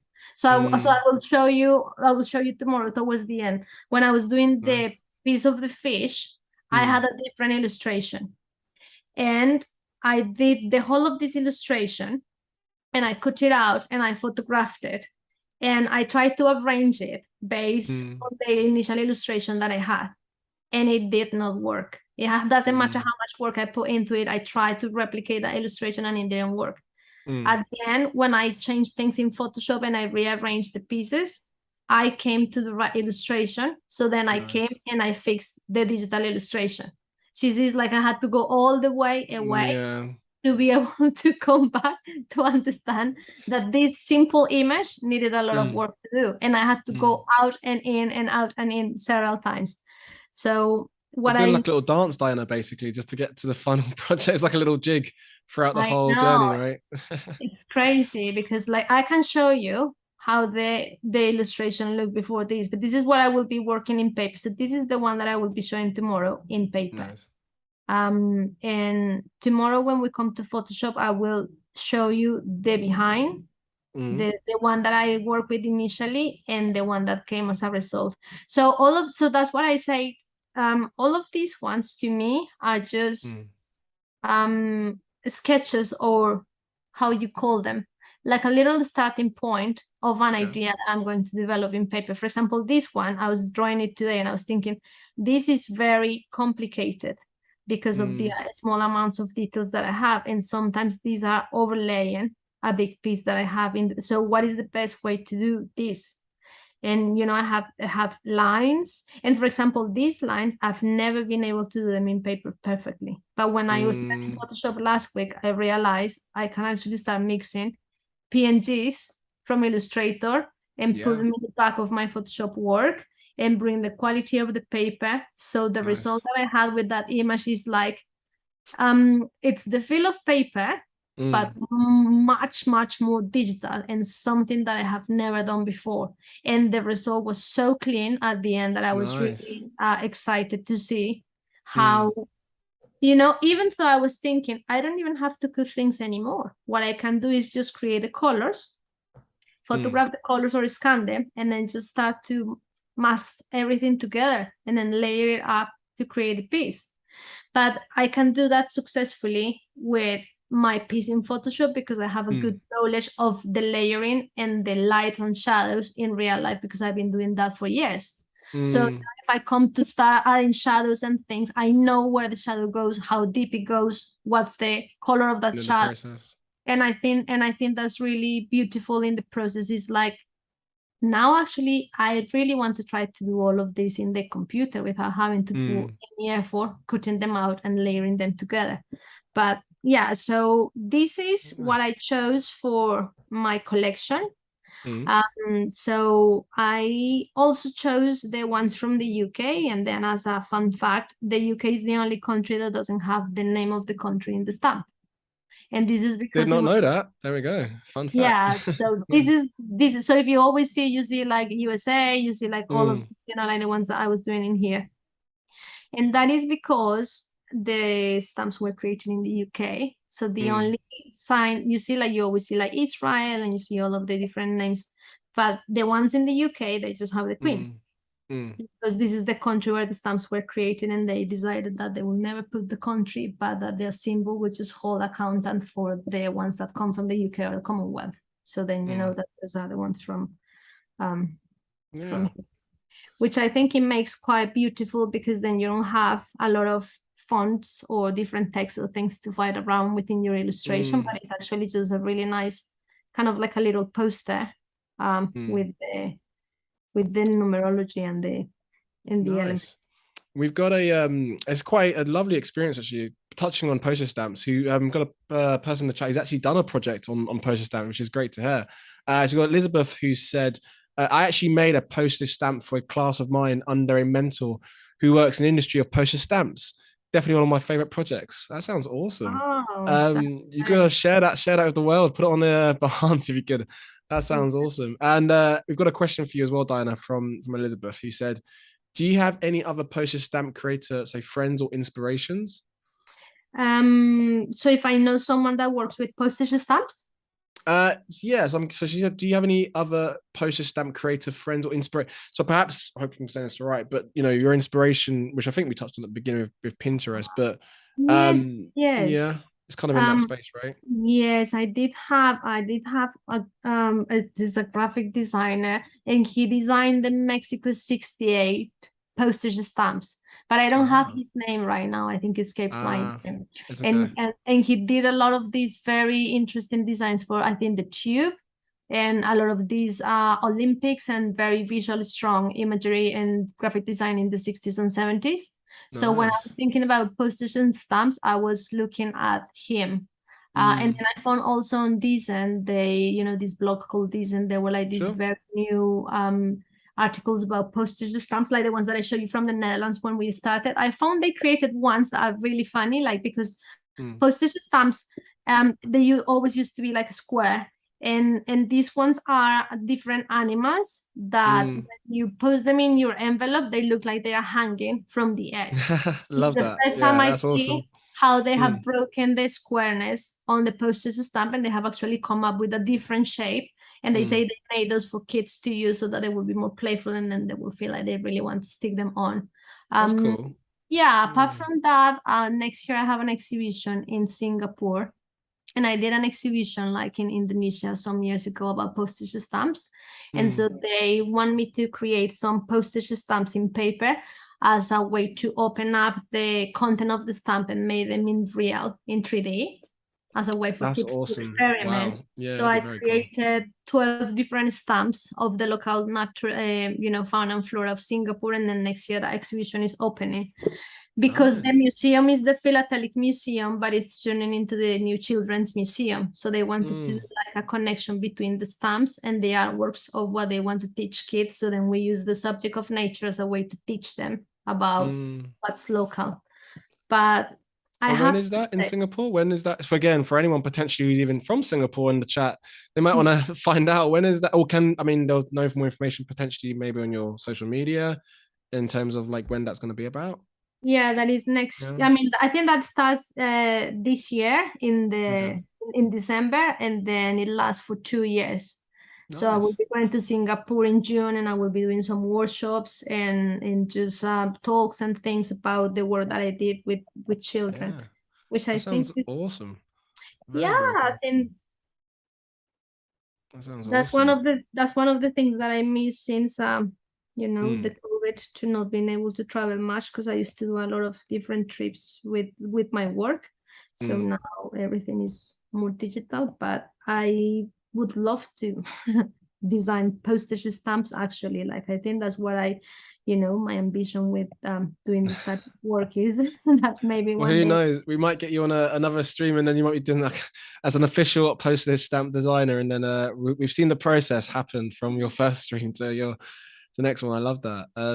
Which is actually interesting, because I feel like postage stamps, they don't perhaps get much love. Because it's, to be fair, I mean, I'll be lying to you if I said that I don't really pay much attention, but mainly because the idea of sending a letter. I mean, it's only recently one of my closest friends and I, we decided to do postcards. Whenever we travel somewhere, we just do one postcard to each other, and we just now have like a postcard war, in a nice way, of course, if that's a thing. So, but in terms of actually, I know people obviously collect stamps as a thing. And again, in the chat, if you're a stamp collector, please let us know. But obviously, people spend time designing stamps and creating it, and perhaps it's one of those kind of forgotten designs because it's so in the back. It was we're just so used to it. But yeah, But it's a cool thing. have you not, like I do receive a lot of mail from different countries, especially when I do like all these projects. And the first thing that I look when I get the envelope is like, oh, it's a stamp. And I want to Is see that the if it's first thing? yeah, definitely. Nice. It's like if I, Yeah. like I want stamp in my envelope. I don't want anything else but a stamp. There's And me looking inside the envelope, but you're looking for you're looking at no, the no, other. no. Like the first thing Forget is the like inside. I love how, I love how letters are how we have, designed that communication setting of the letter and the how you call it, hierarchies of the elements that go within the letter. So you have the name in the middle and the stamp goes in the corner, and then you have all the stickers and the stamps and things around. I love that, that configuration of the letter. So when I receive an envelope or one, I'm always really drawn into. Also, because when I start collecting stamps when I live in Colombia, and the reason why I did that is because I felt they were like little windows of the world. You always That's get to cool. see Yeah, I like get a that. little landscape of a Yeah. different place that you have never been. So you can see, and this is what's beautiful, is like countries choose very important themes within the country, either the nature, important events, architecture, and you always get to see those. And there are several ones that are very interesting, like the graphic design put into design and postage stamps is beautiful, especially like the Russian ones from the Olympics in the 70s. Yes, when they They were specifically. amazing. Yeah.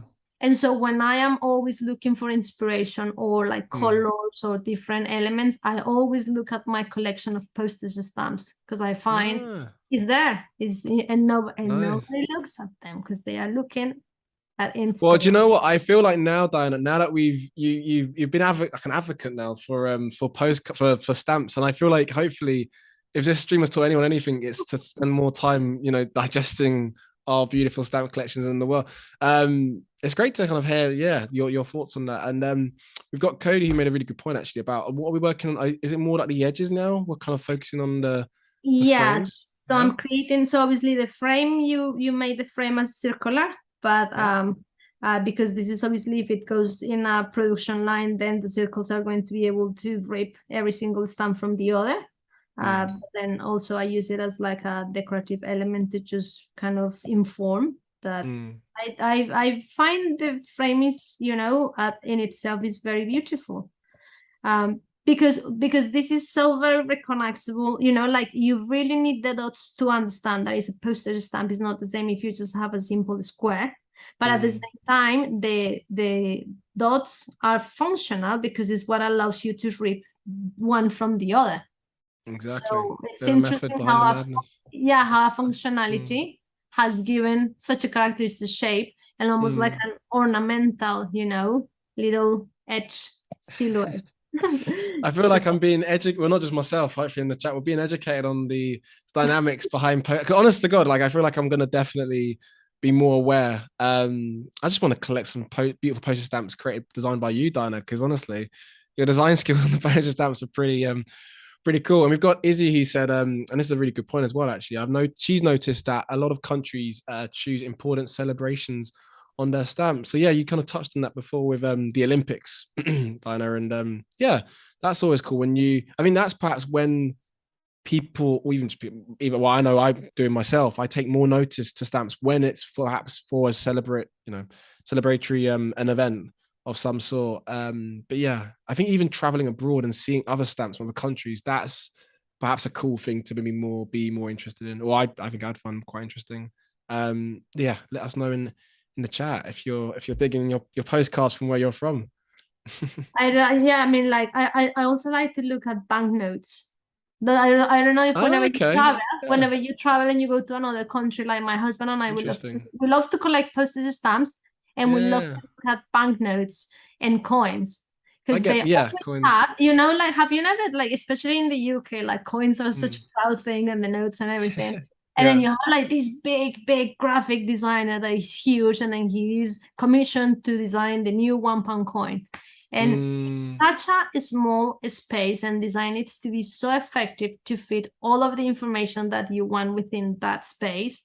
But I feel it's so, I don't know, it's kind of very futuristic because it's got all these lines. It's the same with passports. I don't know if you've seen like the illustrations of your Yes, that's a passport. very good point you mentioned. Yeah, recently we Yeah, took more attention to that actually, my wife and I. Yeah, that's a very good point. Especially like those pages where you almost forget the separate, the pages that were in the passport where they're forgotten, right? Because obviously you just go to the main photograph and then everything else. But actually, there's so much design work on those kind of governmental on those documents. And we've got Oliver in the chat. He's again, everyone's loving your designs, Diana. I can see it's all positive positive vibes in her. And Oliver said, "Can we get these designs submitted to Royal Mail somehow?" I mean, I would personally buy a nice collection. please. There we go. Let's start a revolution and just get these sent to Royal Mail so we can do it. But I would I guess say just as a sorry, I didn't interrupt you. no, I was just going to say, I guess that's the whole point of doing something is like using the platform to do something and get it seen by people. And also because this is such new part of my practice, it's also nice to be able to show a new audience where my work is drifting to and get the feedback on what I am doing, because sometimes you're very scared at trying new things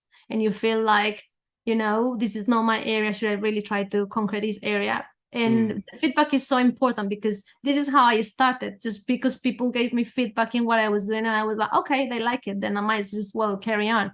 So to everyone that has said that, I'm really happy. And yeah, I think it gives me, encourages me to pursue this for the Well, more. I remember when we had our little catch up. You were quite nervous before coming on, but this is very much a place of learning, a safe space. Obviously, it's a bit daunting because you're live on Adobe, but by all means, it's very much everyone's here to encourage, but also to be inspired. And I get the vibes totally. Everyone's been loving your designs. And just on that, just so we're very good with timing as well, I'd say we've got about 11 minutes, 11.6, 11 minutes or so. And then we'll have a nice little recap, just as a heads Good. up. So yeah. maybe at this stage we should, because tomorrow I'm going to focus on Photoshop.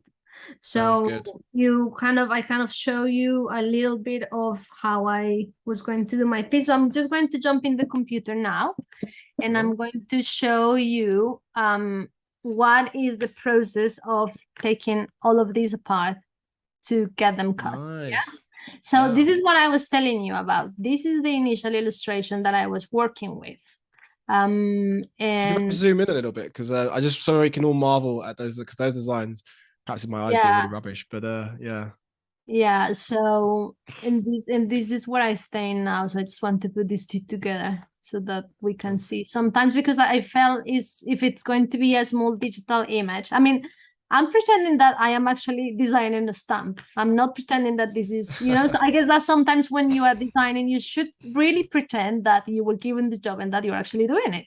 Because then that means that you can do the job fully to the whole potential. And if someone comes to find it, then it's fully developed and it's not just in an early stage. Yeah. So this is where I was at with my initial design. And then I always do this blueprint, which I have it in here. I don't know if you can focus on my camera now. So when the blueprint is very important for me because it kind of determines the size that I am going to be working. And sometimes I go several times to get to the size that will be the best for me to do the work. Because of the small amount of detail that I have in the fish in here. So I have to think it needs to be quite big so that I don't have a lot of complications when I am creating the process. So I always use these ones to lay down all the work that I have done. So when I cut everything, actually I have everything done. I have the framing here. I love that. Okay, cool. Yeah, so then you see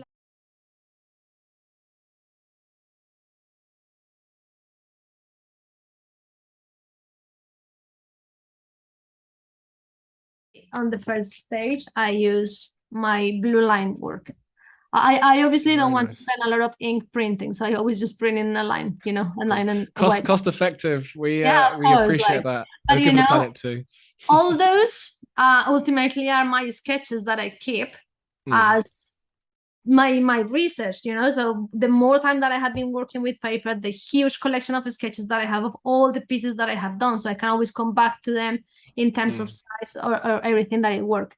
And I feel that because my process is handmade, it's really important to keep an archive of every single thing that I do, because sometimes like in a couple of years time someone will commission something similar, and then I will be able to come back to what I did and examine it physically. I'm not very good at coming back to the computer and trying to find that file. It's impossible because I have many hundreds of files, but I always know the folder where I have the sketch.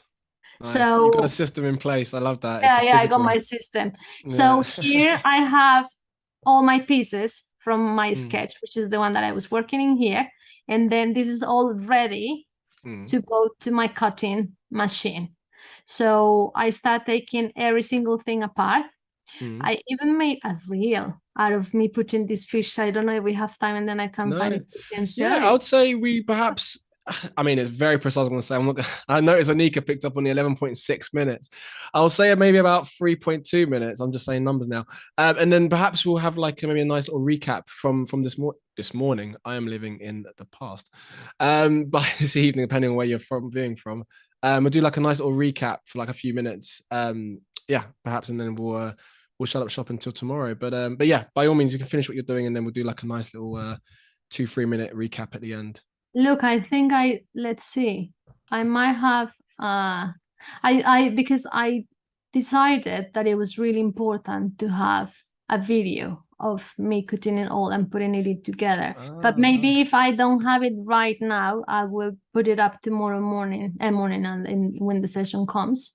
And then that's the first thing that we put. So yeah, so I have here all the pieces. So you can see I just put my fish apart. And so I have all of the elements divided by color and by size. So what I do is I start grouping them by color, and then I send all the purples and all the blues and all the greens. So I do like lots of because when you were cutting in paper, you're using a paper that reference. I have like black, so I need to put all the black pieces and then all the cream pieces.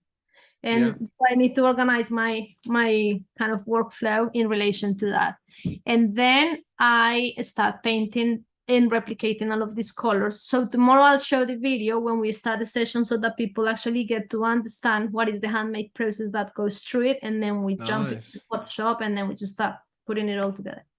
Well, I mean, I feel like for you guys watching, whether it's YouTube or Hans, if you got more incentives to come back, that is definitely an incentive to come back for you tomorrow. But just on that note, perhaps do maybe like a nice little a little recap for say 2-3 minutes of what we worked on at the very beginning, from say the iPad right up until now, so that we're ready for tomorrow to jump in, and then we'll call it a day. Yeah. So I told you that I wanted to do some postage stamps, and I wanted to do like a little campaign to protect, create awareness about the environment. So I created these sets of stamps about different subjects that are very close to my heart. And I started developing my ideas on Illustrator in the iPad, and that means that I was drawing all my elements and starting getting all my vectors that will become silhouettes that I will be cutting in paper to start painting by hand, layering all together, become physical elements. And then tomorrow I will come to put all this image together in Photoshop with the help of Photoshop. Nice.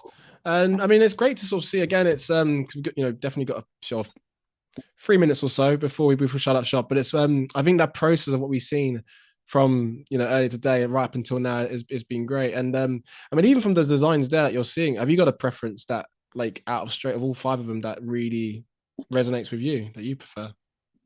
From the ones that I designed? Yeah, the ones that are in front of us now, because I usually what we would do in an ideal, well, if we had more time, the Adobe hemisphere goes very quick, but we would do like a nice little poll and see what everyone else thinks in the chat. But maybe tomorrow. But for now, is there any like preference that you have from left to right that you think? Yeah, I mean, I've got one, but you go first. Okay, but I like people to tell me as well. Yeah. So the thing is that I would love to, but the time, unfortunately, the Adobe hemisphere, it goes way too quick than it should. I know. But for tomorrow, stay tuned. We'll do that tomorrow. Promise. I did the one with the fish first, because it's the first one that I did when I decided I was going to do this project. But then it came as a collection of stamps. So then I was worried that I need to show more than one. So I started developing, and I really want to do the one with the lady, because I don't do very many people in my work, and I really want to start making more humans and objects. Can you zoom in a bit on that? Because that was actually my so we can we definitely got time. We can marvel a bit more because I can see the textures. It's so subtle and so faint, but they're kind of like, is that in the hair that they're kind of like almost like spider web kind of style, but it's very, very cool. Yeah, so Yeah, these ones are all, beautiful. shapes that I draw. And I Mm, think I've done people before once, and I think I don't like to focus on the face because I think it's very difficult to create a persona. And I love to use the hair as a feature to really enrich it with texture. So to mm, me, I think, the fact that she doesn't have eyes or anything really tells like he's a very calm person because of the position. But I really mm. want to push it up in the hair and then with the elements that go around her. So I wanted to do that one, but I had that one ready yesterday and I felt just too short. But maybe I'll try tomorrow. If I have time tomorrow, Yeah, I'll try and I'll see if I can show you how that one could look in paper. it So does look good. It does. I mean, I was between that one and the one on the left when I first saw, which one? because I get sorry, the was it grow some flowers? It's the second one in. Yeah. So this I finished Yeah. it just before we met because I was like, oh, I need to have more. I need to draw more. Yeah, this is very new to me, very, very new. But I want my work to be like more kind of, I really like how people create like depth of field within the illustration. And I was Mm, really interested to see if I can bring that in paper and how I can transform that with the material. mm. I'm quite happy. I'm happy that you like this because it's obviously it wasn't a waste of time on my side, but actually No, not at all. And I can direct. see in the chat, I mean, again, I feel terrible now of not doing a poll. If we had more time, we would have definitely done a nice little poll because they do go down well, the polls in there. But I can see we've got Cody's loving the sunflower one. And we can see, yeah, everyone in the chat are liking the different styles. And actually, what I was even thinking, because obviously the shape of how it's kind of set up, obviously, I know we're working very much in the Postage kind of realm, but they could easily, well, depending on what it is, but be, for album covers or something that is kind of like square, like it sets itself up. I mean, yeah, a song about fishes, who knows? But more so maybe the one with the flowers in the hair. That kind of Let's get rid of the queen. And now you can have oh, like an you can't do that, Diana. It's all very patriotic now. It's kind of very I know. patriotic. But what I Mm, mean is like, yeah, the idea is to create them more like as a poster. I mean, you're right. They could be anything and they could serve any purpose, but obviously like for my mm. shy perspective as an introvert working on illustration, then stamps feel a secure place. But No, yeah, nice. I think, I mean, I'm very excited because this is things that I created over the last 3 days. So this is Yeah, great. very, very Yeah. recent work. And I am so happy to see that I like what I'm doing and that Mm, it's mm, coming more, effortlessly. Because sometimes it's so hard when you really try to fight to do something and it's not coming out and you feel like, oh, what I can't deliver this. mm, So I'm really excited about being able finally to jump into something so different from what I'm used to do and for people to mm. be actually excited about that. I mean, it is super impressive. And you mentioned obviously it's so fresh, right? From what you've done and the space of designing and creating and then showing us I'm taken back, and I'm sure everyone else is definitely taken back by how sharp it's looking. And actually, on a final note, just before we close up, we've got Elizabeth has her favorite, who said that I like the Clean Oceans one more because of the lighter, no, sorry, the higher contrast and lovely lavender colors. Um, Oh, that's yeah, it's a good contrast there. You got like the gradients kind of thing happening, and the opacity lowered behind. But you Um, see, I was mm, in a very, very lost place when I did the actual work because I was mm, here and I followed this guideline. And when I was doing this, I found that actually this composition wasn't working for me when I was trying to turn it into Illustrator. So the mm, fact that now I can actually convert my illustration, put it back and is more balanced. And what I like about illustration is that for so long I did replicas of things and mm. I replicated things. Everything was exactly the same. Now I feel that with illustration I can create my own world. I feel I can change the Nice. colors, invent new ways for things to exist. You have And the I power, love Diana. Yes, I you have do. the power. Yeah, I'm You not. do. Yeah, and that's what I think illustration is such a free way of creativity because you Mm, just create something that it wouldn't be possible to exist in real. it can only exist, in Very this. much so.